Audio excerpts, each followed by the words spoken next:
नए साल से मुझे इतनी कुछ ज़्यादा उम्मीदें नहीं हैं।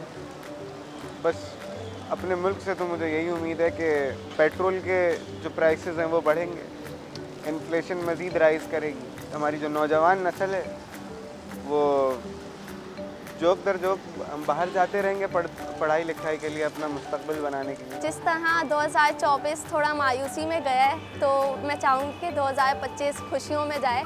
और मेरी यही उम्मीद है कि मेरे जो दोस्त वगैरह हैं जो हमेशा से मेरे साथ रहे हैं वो इस साल भी साथ रहें। नए साल में फ़िलहाल तो अपना कारोबार करने का इरादा है और मुल्क में सहूलतें हुई तो इंशाल्लाह इधर ही करेंगे वरना बाहर जाएंगे। तो उम्मीदें तो ये हैं कि आने वाला साल हमारे लिए खुशहाली का साल हो, कोई रोज़गार हो, कोई गरीबों के लिए सहूलत हो, मुल्क में अमन हो, दहशतगर्दी ख़त्म हो। जो पिछले साल हमने महंगाई की वजह से, बिजली की बिलों की वजह से हमने बहुत ज़्यादा जो है परेशानियां उठाई हैं, नए साल में उम्मीद करती हूँ कि हमें ऐसा कुछ भी ना हो। अगले साल के लिए ये गोल है कि अब मैं इंजीनियरिंग में तो आ गया हूँ, लेकिन मुझे कोई ऐसा प्लेटफॉर्म चाहिए या कोई इस तरह की चीज़ चाहिए कि मैं अर्निंग कर सकूँ और अपने इंजीनियरिंग का मतलब खुद एक्सपेंडिचर्स को खुद बियर कर सकूँ। हम चाहते हैं कि आने वाला साल हमारे लिए बहुत अच्छा हो, हमारे रोज़गार का जो है ना ये मसला प्रॉब्लम हल हो और हमें इंसाफ चाहिए।